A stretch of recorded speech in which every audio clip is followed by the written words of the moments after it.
Chaitanyamayi Satyamayi Parame Anandamayi Chaitanyamayi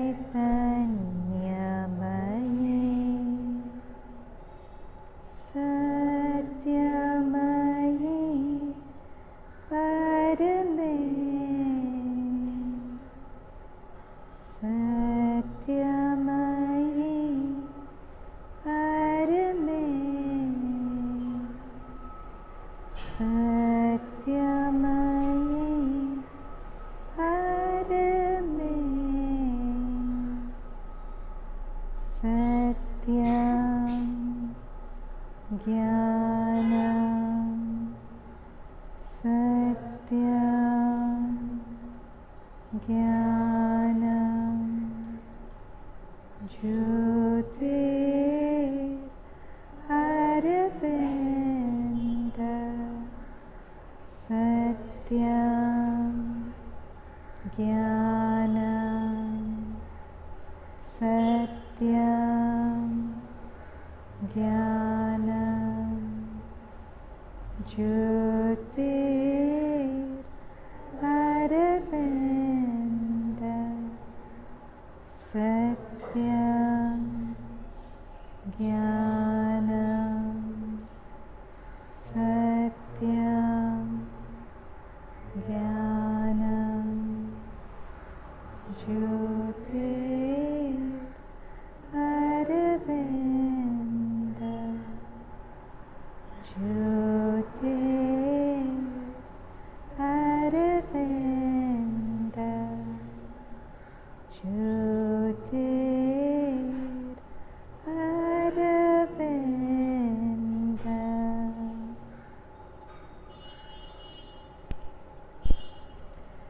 So when we are climbing up to Mother and Sri Aurobindo's rooms in Pandi, there's a placard. Who remembers what it says? Cling to the truth, right? As you go up, it's saying cling to the truth.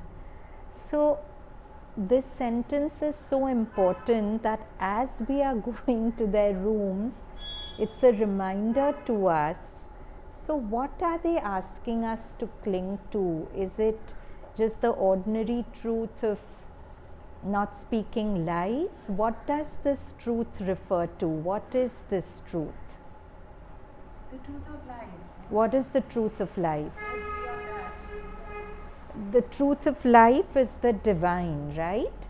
The fact that life appears to be one way, but behind appearance there's another reality. So when we see the world divorced from that reality, it's mithya. It appears to be, but it is not.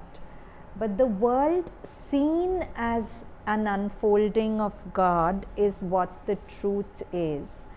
Now, we hear this, but in day-to-day living, we oftentimes just forget it to a point of it doesn't exist for us. When we are out of this room, when we are interacting with people, it's Anahita talking to Adya. There's no reference that the reality behind Anahita and the reality behind Adya, they are one. That we are all irrevocably bound into a oneness which we can't see. So when we lose this truth behind existence, that is falsehood. Mother talks in her language, very often the term falsehood comes up, and it's about truth and falsehood. So whenever we see the world divorced from the truth of God, like they say Satyam Shivam Sundaram, truth is God, which is beauty, they are synonymous. So anytime we detour away from the truth, that detour takes us into falsehood, and falsehood makes us see the world and ourselves exclusive of God. And the first offspring of the falsehood is, of course, the sense of I, the ego, with its poles of inadequacy and arrogance. That's the fundamental falsehood we live with, that I am separate from the rest. So I should be ahead of the rest. I should be loved by the rest. Extreme ego, I should be loved the most, etc., etc. So there are layers upon layers of falsehood that come into us when we divorce ourselves from the truth of what we are. And the truth of what we are is essentially love, right? But when we are twinning with falsehood, feeling separate from this love, then we get into this thing of I must be loved the most by so and so person. I don't like it if somebody else is loved more. But all those are different layers of falsehood. Really, if we are this field of love, which is God, the universe, it's pouring its love into us all the time.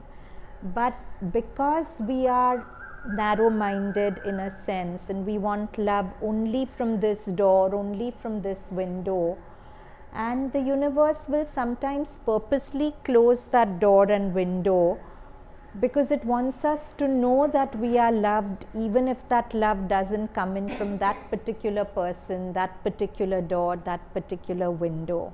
Are we on the same page? So falsehood, separation from the source, is the seed of human imperfection. But the beauty is that there's a divine perfection from behind, which is manipulating and controlling the flow of all human imperfections to lead it to its good. And this intelligence, then you'll say, but I'm so unhappy so much of the time. But this intelligence is not really concerned about making you happy or unhappy momentarily, right? It's not so bothered that you get your momentary joy or momentary sorrow. This intelligence wants to make you conscious, not necessarily happy. And the more conscious you become, the more you remember. Conscious of what? Conscious of this truth Mother's telling us to cling to. Conscious of the fact that everything is an unfolding of the divine. That whoever I'm interacting with the divine, that I'm also the divine. So that is the one truth that life is using different experiences to make me conscious of. And the more unconscious I am of this one truth, the more ignorant I am and the more I'll suffer. So more life will need to knock me around to make me conscious of this truth. Yeah? So now we come to Mother's words from Mind of the Cells by Satprem. Mother says, all of a sudden, for 2 or 3 seconds, you seem to be holding the key. Nash, can you get her a chair from the kitchen? For 2 or 3 seconds, you see, you'll be okay? You seem to be holding the key. And all that's conventionally called miracles looks like the simplest thing in the world, Mother says. But it's perfectly simple. All you have to do is this, and then it goes away. But when it's there, it's so simple, so natural, and absolutely all-powerful. One thing that seems to be trying to come is the power to heal. She's saying one thing that's coming to me is the power to heal.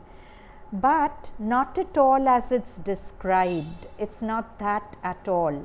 It doesn't give a sense of healing. It's putting things back in order. But that's not it either. It's a little something that disappears. And that little something is essentially, it's the falsehood.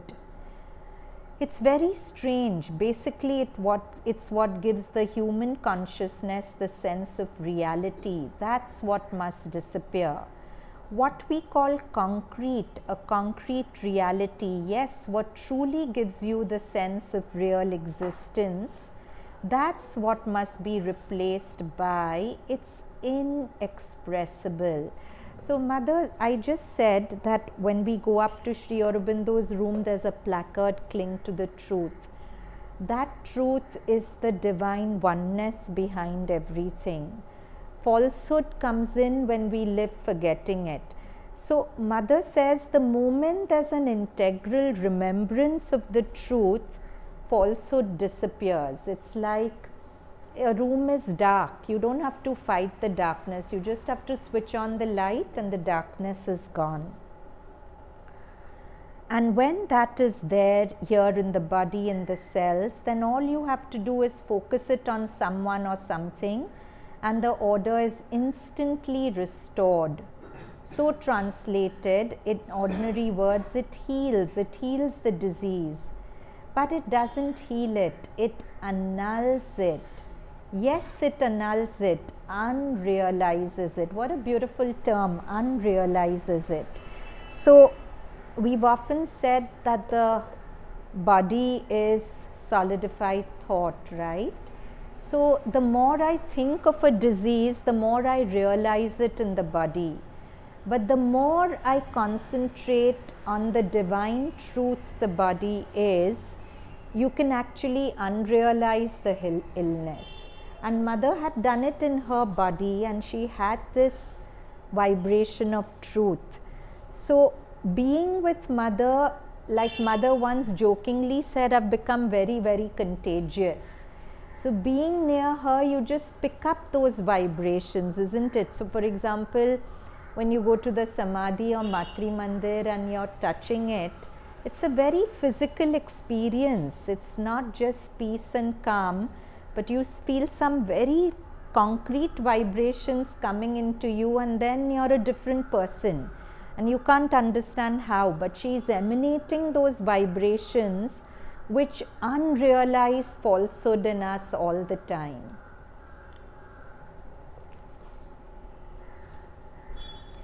This morning, the Mother says, this body lived the truth several times for a few seconds, which might have been eternities. And then one does not know if it lasted or if it doesn't last. All that has disappeared, and it doesn't abolish anything. That's the most wonderful part. Everything is there, nothing is abolished. I mean, it abolishes nothing of the world. You don't even feel that falsehood is abolished. It doesn't exist. It isn't. It's a tiny nothing which changes everything. That's how a dead man can come back to life. That's how, through that change. Mother says, perfection is there, always coexisting with imperfection. Perfection and imperfection are coexistent always, and not only simultaneously but at the same time. Mother presses her two hands together. I don't know how to put it, coexistent, which means that at any second and in any conditions you can attain perfection. It isn't something that has to be gained little by little through successive progress. Perfection is an absolute state that can be attained at any moment, and I'm sure all of us have touched that, right? That perfection where everything just seems right and harmony and balance. We've all touched it, and then it disappears. And then the conclusion is very interesting. When the truth, the other state, manifests, the false vibration disappears before the vibration of truth that replaces it. It is cancelled as if it never existed. Again, that's the beauty of these places like Samadhi or Matri Mandir, isn't it? You can go there troubled, hassled, because we are overtaken by the falsehoods of our nature. And then we just sit there and the vibration acts on us, and it's a vibration of truth, right? And suddenly we come out of it a different person, right? And it's not that we don't have access to that vibration when we are here. But we have to make time for it, we have to want it. Therefore, in Sri Aurobindo's yoga, so much focus on aspiration or wanting it, because this force never imposes itself. It's always waiting for an invitation from the being so that it can enter. So when we are sitting quietly and meditating, in a sense, we are gathering our aspiration, right? We are calling to it. We are throwing open our doors so that then it can enter us. Because uninvited, it will come, but very diluted. That's his whole symbol, right? Aspiration, ascending triangle, and the answer. So his symbol sums up the importance of his yoga, and in fact, so beautiful. When explaining his symbol, he actually says that the descending triangle is the descent of the supramental consciousness into matter.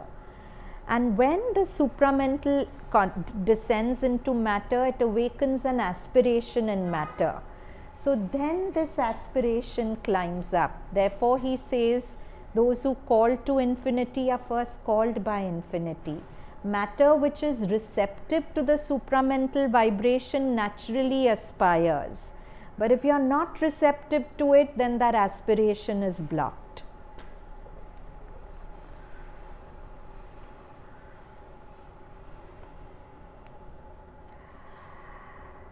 And then the conclusion is very interesting. When truth manifests, the false vibration disappears.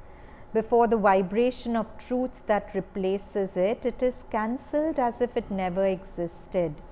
You see, truth is there, falsehood is there, perfection is there, imperfection is there. They are perfectly coexistent in the same place.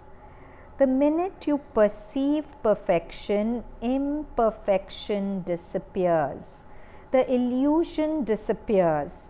In other words, the capacity to live in and be this true vibration seems to have the power to substitute the vibration for the vibration of falsehood to such an extent that, for instance, the outcome of the vibration of distortion should naturally have been an accident or a catastrophe.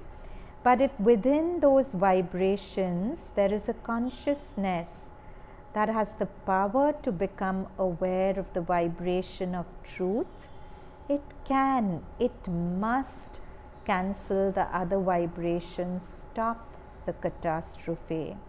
Therefore, consciousness is the only protection. She's saying that suppose you're in the middle of something of a crisis, an accident's going to happen, and you're seized by the vibration of truth, that annuls the falsehood that could have invited the vibration.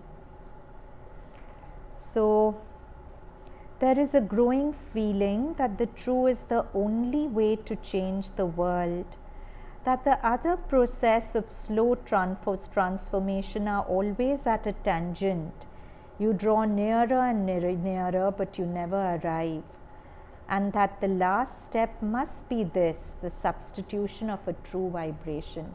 Now Mother's giving an account of when there was a riot at the ashram, okay, a true story in Mother's words. I saw the bombardment of stones and those flames leaping up to the sky. The whole sky was red. I was simply seated at my table when the attack started, having my dinner. And a little before it started, the experience came. That consciousness of the other state. I wasn't this body at all anymore. I was the earth, the physical truth. Consciousness of the earth, to be exact, with a peace, a stillness unknown to the physical. And all that attack seemed like an absolute falsehood without any element of truth behind it. Yet at the same time, simultaneously it can be said, but it was simultaneously it can't be said, but it was simultaneous. All over the town and especially over the ashram here, I had a microscopic perception, but absolutely precise and exact, of all the points of falsehood that establish the contact, the exact vibration of falsehood in everyone or everything that allowed the contact. So if that consciousness of the other side that was there had been collective, if it had been possible to receive it collectively, nothing would have been touched. The stones would have been thrown, but wouldn't have hit anyone. For instance, a brickbat was flung and hit my window, and at that very minute I saw in the consciousness of the people present the exact vibration of falsehood that had allowed the stone to hit here. And all that simultaneously, everywhere, all over the town. So now I know in a certain absolute and unforgettable way, which is the vibration of truth in the physical, and in which state the physical must be so as to be the truth. It's something unshakable which physically does not budge. Mentally, it's nothing, it's easy. It's like a physical magnet for the true physical vibrations. It doesn't go through the mind or even through the vital. It's physically a sort of magnet that attracts physical truth. Physical truth is precisely that of the other side, in which the whole riot has no reality, no truth in itself, and consequently no power. So Mother is saying a very important thing. We've always said that our inner state attracts our outer reality. Things going wrong in our environment cannot go wrong unless we have a corresponding vibration of falsehood inside us, right? So Mother said a very interesting thing. When the riot happened, she spread into the whole area. So she was conscious of her presence in everyone, and she could see the exact points of falsehood in the people which had attracted the riots. And she's saying at that moment, if any of them had the consciousness to substitute the vibration of falsehood with the substitute of truth, they couldn't have been touched by the riot. So further she says, the vibrations of falsehood are a sort of movement which is like a tremor in matter. I could see as clearly as material objects the vibration that made contact with all that falsehood, and the vibration in which nothing made contact, nothing could touch. Since then, several people have told me their experience. For instance, X went out. He wanted to telephone the police and had to go across the yard. It was literally a shower of brickbats. Everyone shouted. In those days, there were no mobiles. No, you have to go across. Everyone shouted to him, come back in, you're mad. But he went across. Not one stone hit him. And he felt it was impossible for him to be hit. It was like a demonstration of the difference in vibration between the two states. The vibration that responds to falsehood and the vibration in which there is no response, which means that no contact is possible. They are different worlds. It's a world of truth, and the other is the world of falsehood. And this world of truth is physical, it's material, it's not up above, it's material. And that's what must come to the fore and take the place of the other. So beautiful, no? That one person who in the middle of riots ran across to make that phone call for help, he obviously had the vibration of truth in him. What is the vibration of truth? Perhaps one aspect of it is the constant remembrance that everything is the divine. To be fearless, because if everything's the divine, nothing can finally hurt me. So because he had that vibration and he ran across, there was no meeting point of falsehood in him. So not a stone could touch him. And that's true for everything in our life, all the little mishaps, the accidents, whatever happens, if we are really with the truth consciousness, it's like all those mishaps get, Mother uses a beautiful word, unrealized. Our falsehood realizes the mishaps in our life, but the vibration of truth consciousness unrealizes them.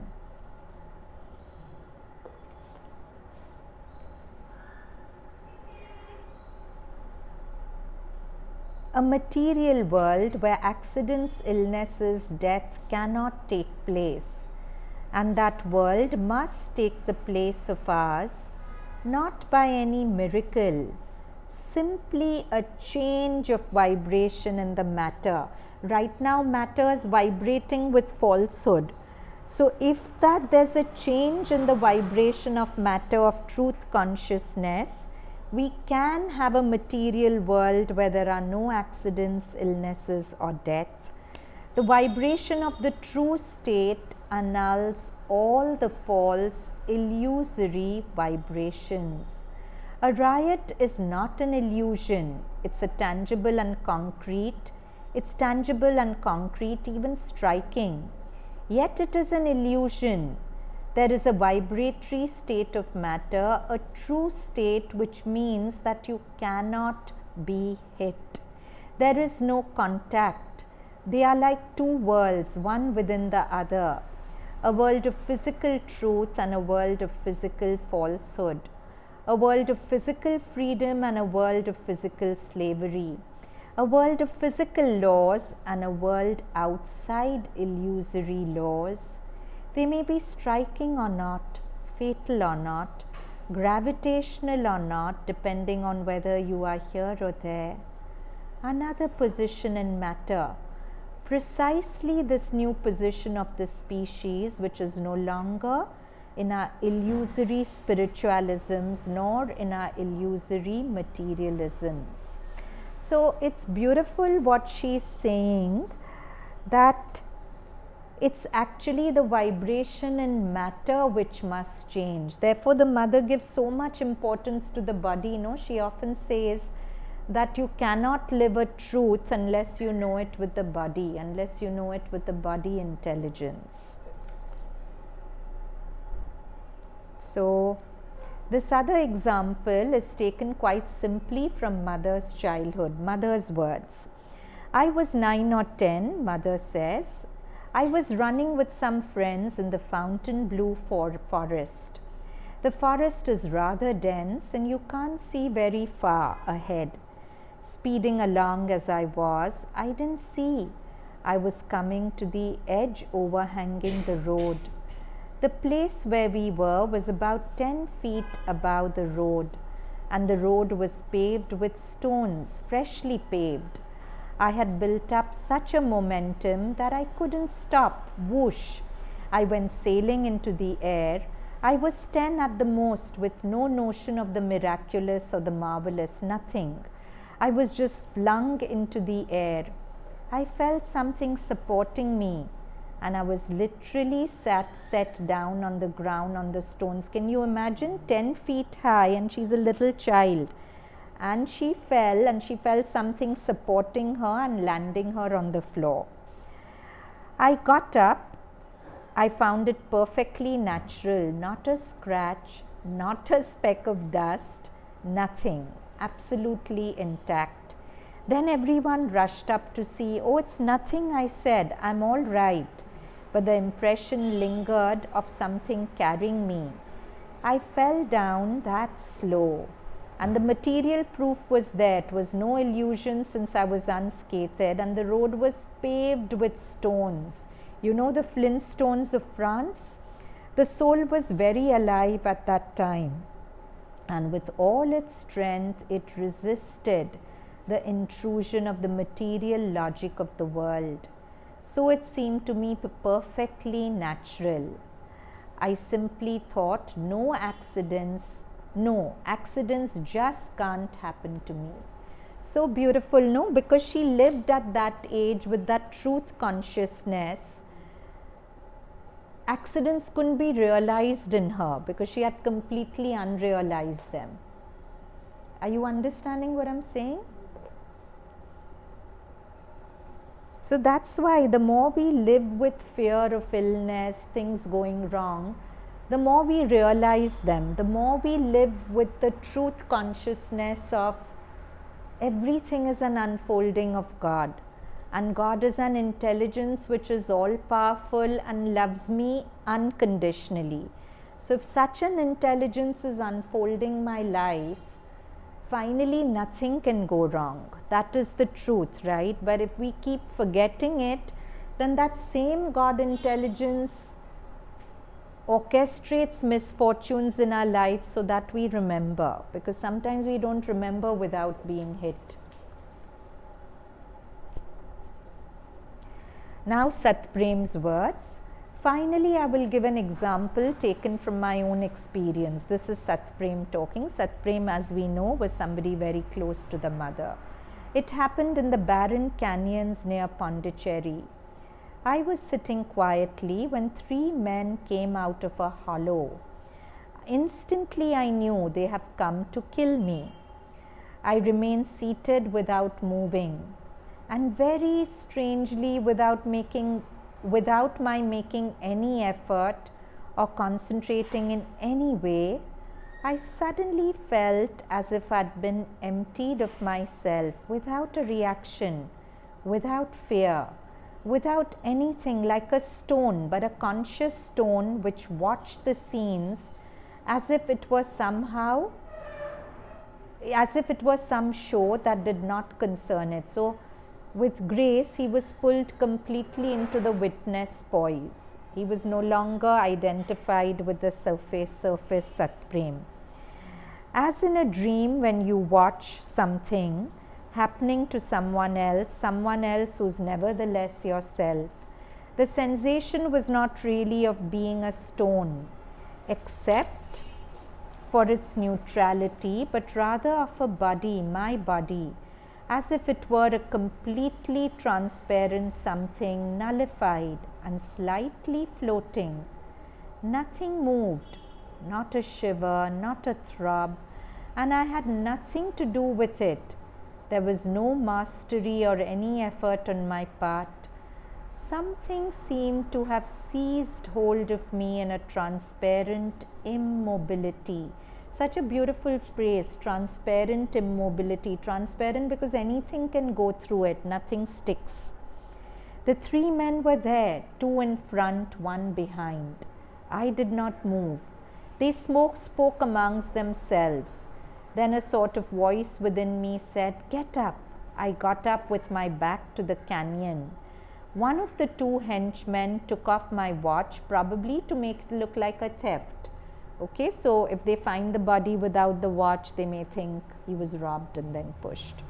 The man behind came and stood in front of me. I saw the killer raise his arm to push me down into the canyon. I followed the motion of his arm. My eyes met his golden eyes. He dropped his arm, stayed there for a moment, vacillating, as if he did not quite know what to do or what he was doing there. He in turn really seemed to watch the whole scene as if it had no meaning, or as if he had forgotten what he had come to do there. He turned his back. The other 2 turned their backs and they left. And all of a sudden they took to their heels as if they were panic-stricken. Then my heart suddenly remembered that it should have been frightened, that it had just escaped being killed, and it started beating like an idiot. So that spell was broken. He came back. The only thing I know is that if there had been the slightest effort on my part, the slightest stiffening, the smallest reaction to reject those men, even an inner rejection, a mere no within, I would have been killed instantly. The wall thus erected would have met the other man's vibration, and the vibration's rebound would have triggered off the entire mechanism. But there was nothing, not a breath. I was like a current of air. The other man's vibration passed through. There was no rebound. A current affair cannot be killed, can it? To be able to kill, there has to be a contact, a grip. He could not grip anything, for there was nothing. So if there was nothing, there was nothing. That is to say, for 5 or 7 minutes, by some grace, my physical mind did not function. That is how all miracles occur. But the true miracle is the natural state. The true miracle, what he experienced as a window of being motionless and still, is actually our natural state. What we are living is not our natural state. So this is an extremely beautiful story because it tells us a very important truth and a very important way of living in life. You know, the mother says, whenever there's a quarrel, both parties involved are wrong. I found this fabulous when I read it, because we feel when we quarrel with people, they are in the wrong or we are in the wrong, and the whole battle is about wanting to prove you are wrong, no you are wrong, no you are wrong. But mother says that if there's a quarrel, understand however right you seem in your stance, you are wrong in your consciousness. Yeah, because if you had the right consciousness, there would never ever be a quarrel, right? This is an extreme case where Satprem, if he had been in his normal consciousness, he'd have fought for his survival, fight or flight, right? That's our normal response. We fight back or we fly. But there's a third, there's a transcendence.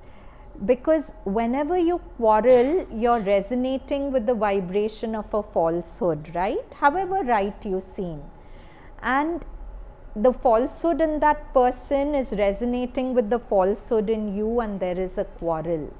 But if that person is resonating with falsehood and we don't catch that vibration, we have different ways, either by remembering mother, either by making this my mantra, what the mother says, that if there's a quarrel and you get into a quarrel, however right you seem, somewhere you have to be wrong. What is the wrong in me? How can I correct it? And if I hold back, it's not that I become a doormat. I will take action. But the best action comes from a calm, quiet state. The best action comes when I don't get into a quarrel.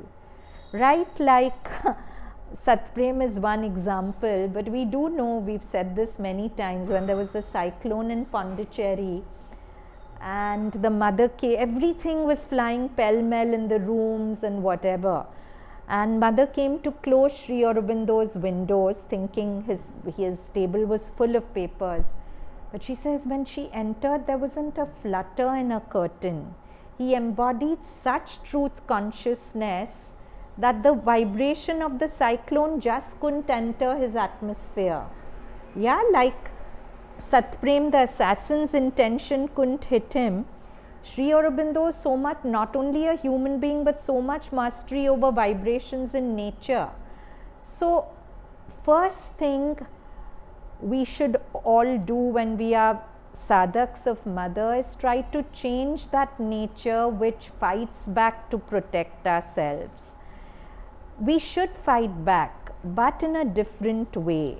But we fight back with consciousness, because consciousness is the greatest lever and the greatest protection. Just fighting back with words and all, it never helps. No, we've all seen eye for an eye makes the whole world blind. It's always a lose-lose. It's never a win-win. But if one person is also in the right consciousness and you act from there, often you'll be blamed for, oh, you're sitting on the fence, you're not taking sides. But mother has very clearly said that to take strong sides for one party or another, somewhere you're vibrating with falsehoods, because we are so convinced of white and black, but God operates in an area of grey where white and black fuse. Perfection and imperfection exist simultaneously. You understand what I'm saying? So in that sense, our greatest battle is to have the right consciousness and to act from there. But this consciousness that you get for that moment, like he at that point, suffering did not react. It's something that grace will give you. It is not something that you can. But you can aspire for it. No, as long as I have the thinking that no, I'm wrong, I have to fight back, then grace can't give that to you. I'll share something which is so I remember once long time ago when we had gone with JB with the girls to Tiruvannamalai, and I had got separated from all of you people, and went off into some direction on the mountain where there were like these big rocks to climb down. Yeah, and of course I was much younger, could climb, but I didn't. And then I just prayed and I said, look, whatever it is, I don't know my way, it's becoming dark, whatever's going to happen. There was no fear, but then that fear was not there because of her now. No, normally would have started crying or whatever. Then while I was there, one child came up. He must have been about 10 or 12 years old. Did not understand a word of English. I didn't know Tamil. He came and held my hand from here. I can still feel his touch if I think of him. Normally what would I have done was, you don't want somebody, a peasant boy living there, touching you like that. Any guy, in any case, boy, man, by natural, I know today my reaction would be this. But I just let him be, and he held my hand and he took me between the rocks down to where the temple was. It's something I'll never forget, but I don't know if I'll do that again. That is just that consciousness. No, but you don't have to think whether you'll do that again or not. I mean, when this came up, I just thought of it. It's a good example, yeah. I'm sure all of us have had examples like that, when in moments of crisis, our mind stopped, another consciousness took over and we were guided home. So then I can't bring that consciousness. You can invite it, you can want it, you can want to change your reactions from the normal to a transcendence. You can want it. So long as you feel that your reactions are right, there's no chance for them to change, no, because you don't want to offer them to mother.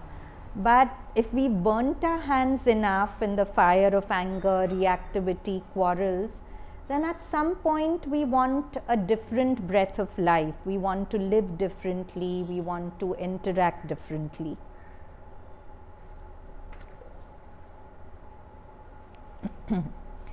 Souls that do not, now this is Sri Aurobindo from Thoughts and Glimpses. Souls that do not aspire are God's failures, but nature is pleased and loves to multiply them because they assure her of stability and prolong her empire. So, further he says, those who are poor, ignorant, ill-born or ill-bred are not the common herd. The common herd are all who are satisfied with pettiness and an average humanity. So he's saying the real poor aren't the poor who are ignorant or whatever, but those who are just satisfied with eat, drink, be merry, they are the poor of humanity, those who don't want more out of life. And souls who don't aspire, therefore, are God's failures, but nature is happy to have them because it prolongs her empire. It won't allow the next species to come. Next, again, this is Thoughts and Glimpses. Wherefore God hammers so fiercely at his world, tramples and kneads it like dough, casts it so often into bloodbath and the red heat of the furnace. Because humanity in the mass is still a hard, crude and vile ore, which will not otherwise be smelted and shaped. As is his material, so is his method. So beautiful. Whatever is the material, whatever is your consciousness, so will be his method with you. If I am iron, if I am rough, he'll have to hammer me, hit me, put me through the fire.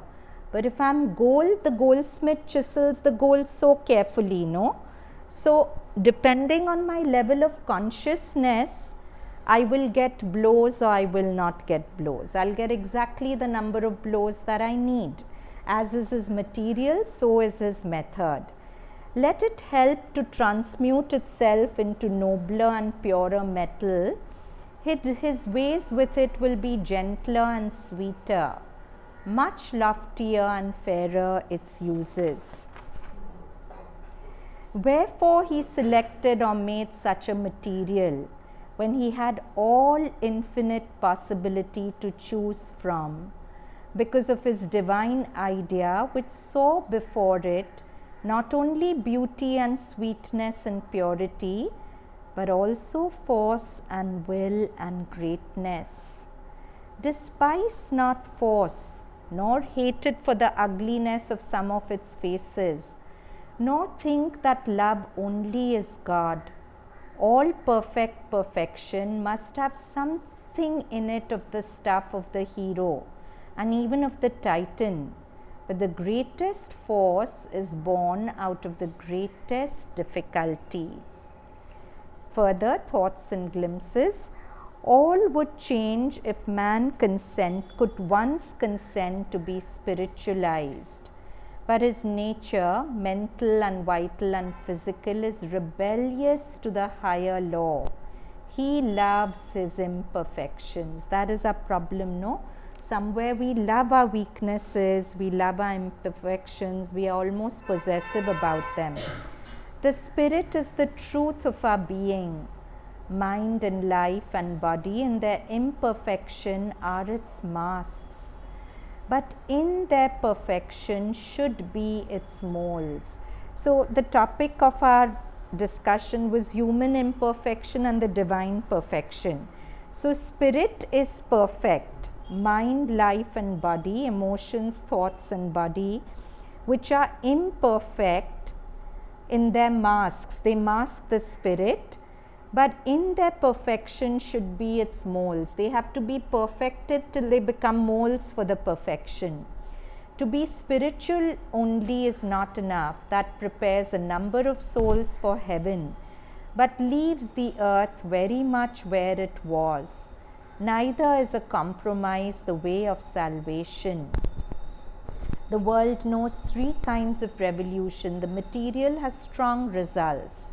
The moral and intellectual are infinitely larger in their scope and richer in their fruits. But the spiritual are the great sowings. If the triple change could coincide in a perfect correspondence, the change of our mind, our emotions and our body, a faultless work would be done. But the mind and body of mankind cannot hold perfectly a strong spiritual inrush. Most is spilt, much of the rest is corrupted. Many intellectual and physical upturnings of our soil are needed to work out a little result from a large spiritual sowing. Okay, now this is taken from a lovely book called A Torch in the Dark by James Anderson. Everything can be offered, he says. As I do this, the responsibility. So now the question is, how do we change the mental, vital and the physical to be molds of perfection? That's what he answers. Everything can be offered. As I do this, the responsibility for the sadhana is gradually taken out of my hands. Then there is only the mother doing it for me. How else can I wade through this virgin forest? Over time, I yearn to become one with what I surrender to. Whenever we surrender, we walk the sunlit path, not the dolorous way. It is meant to be a path of joy, love and ease. However, for this cleaning, my vessel is necessary, and I do this by personal effort. This is the other state. Personal effort is clearly mandatory and will always remain so long as the ego is present. This is the other polarity, and it must persist until such time that the ego is effaced. One must never neglect to clean one's room. Cleaning our nature of its debris requires effort and brings the psychic influence more out into the open. What is buried by our nature needs to be unearthed, and much effort is required for the digging. Gradually a shift occurs, and we surrender even the digging to a higher force. So this is a very important thing. Very often, for no rhyme or reason, we'll see waves of nature flowing through us, pulling us down, right? Suddenly we'll start feeling inadequate or unloved or wronged or unfortunate or whatever. And sometimes you'll notice that it's not anything that's happened in the moment, it's just a thought process that kickstarts. Those are arisings of the lower nature. Now, instead of getting carried away by them, the first progress is to recognize that there's no truth in these arisings. My life is actually not bad. Actually, that person hasn't wronged me. Actually, the person is what he is. Like, how do I say, if I'm turned away from the sun and I experience darkness and I blame the sun, then in a way that's what I'm doing very often when I'm blaming people. They are shining by the light of their nature. They are being what their nature makes them be. And have you noticed that the same person is perceived so differently by different minds? I am shining in my nature. I'm giving out the kind of light my nature allows me to give. But if Adya is very turned towards the light, she'll call it beautiful. If Pratna is a little more turned away, she'll say not so nice. If someone else is fully turned away, they'll blame me and call me a horrible person. Do you understand what I'm saying? So the person is what they are, but different minds will perceive the person differently, and different minds will perceive the person differently based on their past. So it's beautifully said, every judgment is not an observation, it's a confession of your past history. How you judge me is a confession of your past, of how your conditioning is. So whenever I'm judging someone, the first thing is to realize that it's not about the person.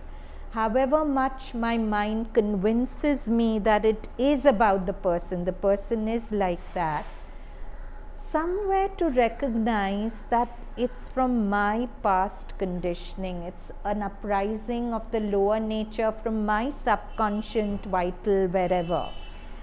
If I recognize that, at least I'm on the right footage in the battle. Then I sit with it. I know it's not pleasant. I sit with it, but I told you this even last time. If you sit long enough with your darkness, the stars in it will show themselves. You sit with it, you offer it to Mother, and you really tell her, the prayer shouldn't be change the situation, make the person behave well, make him see he's wrong. Those are our usual ignorant prayers. The prayer is that if I am suffering, I have fallen into unconsciousness, because wherever there is ignorance, there suffering too must come. Make me conscious. Show me the truth that sets me free of that suffering. And it doesn't happen overnight, but every time you make the offering with sincerity, every time you're serious about working with your darkness rather than just suppressing them, rather than being content blaming it on the world, blaming it on people, then no growth is possible. Take away that blame and sit with yourself. It's not even about blaming yourself, it's about removing blame from the whole thing and seeing the truth behind the working of the world and working of your consciousness. Yeah? So that is what offering is. And the more you do it, the more Mother takes up the digging. The more you open to her, the more you'll see that a negative thing arises and effortlessly something else comes and takes it away.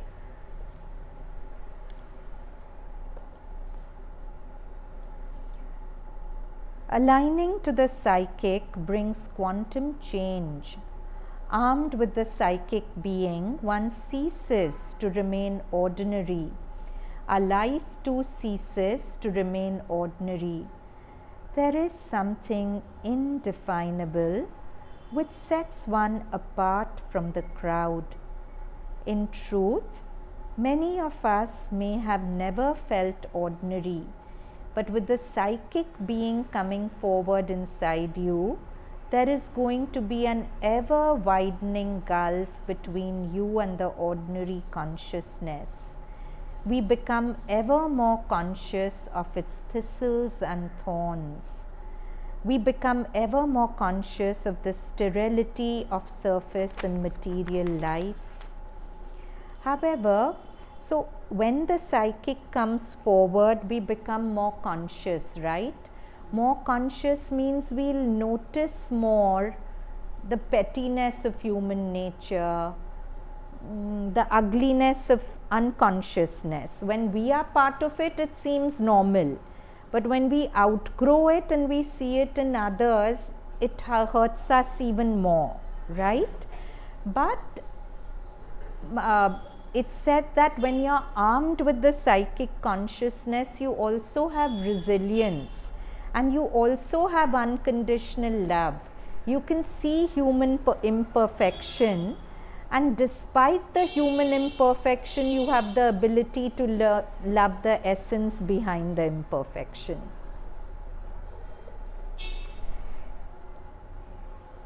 So now it's the very opposite, and this is Mother's words, and I think the more the psychic one is, the more difficulties he has. Only one is armed to face the difficulties. But the more psychic one is, the more he is in contradiction with the present state of the world. So, when one is in opposition with something, the result is difficulties. And I have noticed that most often those who have many difficulties are those who are in more or less close contact with their psychic. It is a matter of outer circumstances. The people who have to struggle most and would have most reason to suffer are those who have a very developed psychic being. First, the development of the psychic being has a double result, which is concomitant. That is, with the development of the psychic being, the sensitivity of the being grows. And with the growth of sensitivity, there is also the growth of the capacity for suffering. But there is a counterpart, that is, to the extent one is in relation with the psychic being, one faces the circumstances of life in an altogether different way, with an inner freedom which makes one capable of withdrawing from a circumstance and not feeling the shock in the ordinary way. You can face the difficulty or outer things with calm, peace, and a sufficient inner knowledge not to be troubled. So on one side you are more sensitive, and on the other you have more strength to deal with the sensitivity. Okay, this is Mother's words. It's very, I don't know what word to use. It's her experience as a child. She says, that is the consciousness which I felt like a light and force. I felt it right here above the head. This is when she was very little, when she was out of India. It was a very pleasant sensation. Nobody had told her about it, but she would just feel it. I would sit in a little armchair made especially for me, all alone in my room. I didn't know what it was, you see, not a thing, nothing, mentally zero. And I had a very pleasant feeling of something very strong, very luminous, and it was here above the head, consciousness. And I felt that's what I have to live, what I have to be, not with all those words naturally, but then I would pull it down, for it was truly my raison d'etre, the reason for living. Otherwise, I was in stunned amazement all the time. And the blows I received constantly, each thing came to me as a stab or a punch or a hammer blow. And I would say to myself, what? How is this possible? You know, all that baseness, all the lies, all the hypocrisy, all that is crooked, all that distorts and undoes the flow of the force. And I would see it in my parents, in circumstances, in friends, in everything. A stupefaction. It wasn't translated intellectually, it was translated by that stupefaction, like numb, that how is it possible like this? Because she was born with a very awakened psychic. So for her, the human unconsciousness hit her even harder. And I went through the whole of life up to the age of 20 or 21 when I began to encounter knowledge and someone who explained to me what it all was like that, in that stupefaction. What is this life? What is what people are? What? And I was as though beaten black and blue. So whenever I felt sad, I was most careful not to say anything to my mother or father, because my father didn't give a hoot and my mother would scold me. That was always the first thing she did. And so I would go to my room and sit down in my little armchair, and there I could concentrate and try to understand in my own way. And the experience was automatic. Only had to sit down for a moment to feel it, that force which would come. It is mother's very first experience and it's the key to everything. So beautiful, no? She's staring at all human imperfection in her face and it's hitting her. And she always had the refuge of the divine perfection to resort to. She would just sit, feel that force, and everything would feel right again. So Rumi says it very beautifully. Outside, the landscape covered with thorny crust, but we have a soft garden inside. It's that divine presence. We can always take refuge in it, withdraw into it, feel good inside it, and then we are not so hurt by human perfections, because we recognize that it's passing, it's impermanent, it will change. But what will not change is the divine perfection within us.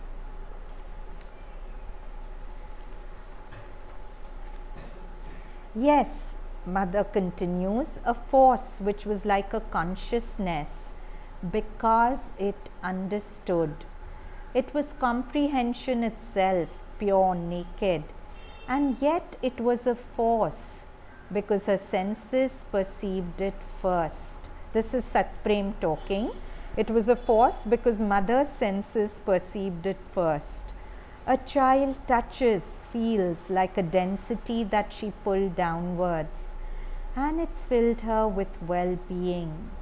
Indeed, when that descends, when that force descends, when one feels as if charged with freshness and light, exactly like a plant breathing, it even seems as if one is breathing for the first time ever.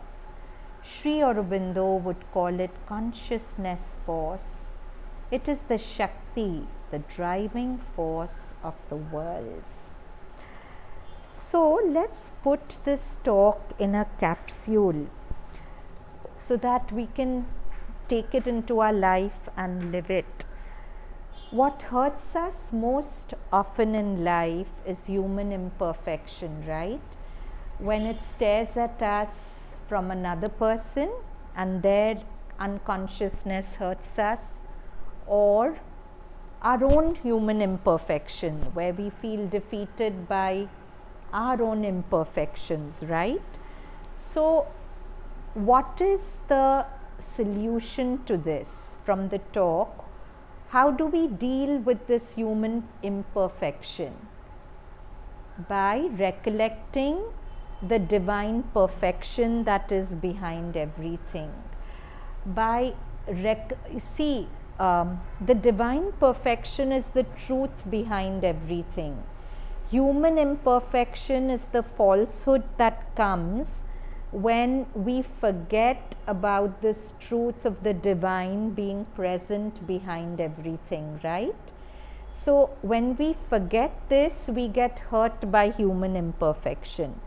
But if we constantly remind that there are no people, what the mother says, that everyone is me wearing a silly mask, to remember the wearer of the mask and not get stuck at looking only at the mask. So then I don't blame that person too much. And to understand that the wearer of the mask is changing the mask moment to moment and approaching me in a way that's for my highest good. May not be always to make me happy, but always and always to make me grow, to make me more conscious. And sometimes she has to wear different kind of masks, but if I can always remember that however terrible this person seems to me, it's mother behind that mask, and she's going to control that mask to be only as terrible as is good for my growth. And I remember to love the mother behind the mask. Then in some small way, I'm inviting truth consciousness into the vibration of falsehood. And our whole talk was that wherever I embody truth consciousness, falsehood is unrealized. If falsehood inside me is unrealized, catastrophes, mishaps, difficult situations outside me also get unrealized. You know, it's so beautiful. I'll share something. I was working with a young boy, about 30, and his whole dilemma was that he's never had a good partnership, and at a young age we are all craving it, no? We want a significant other.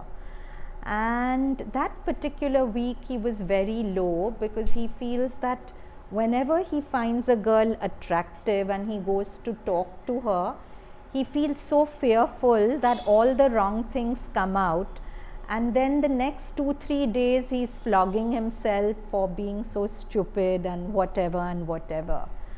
And that whole session we worked with this formation in his mind, with whatever, breath work, meditation, asanas, whatever.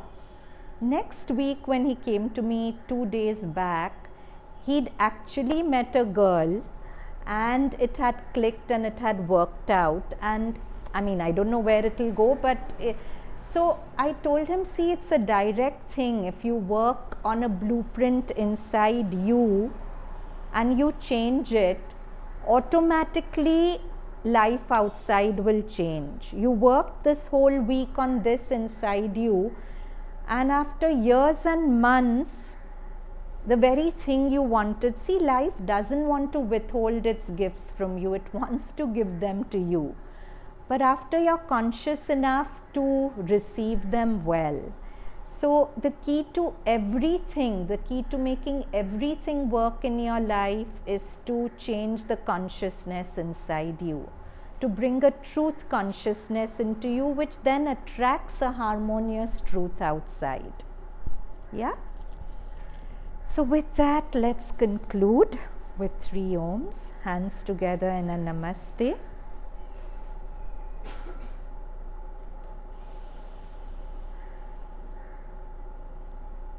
Om.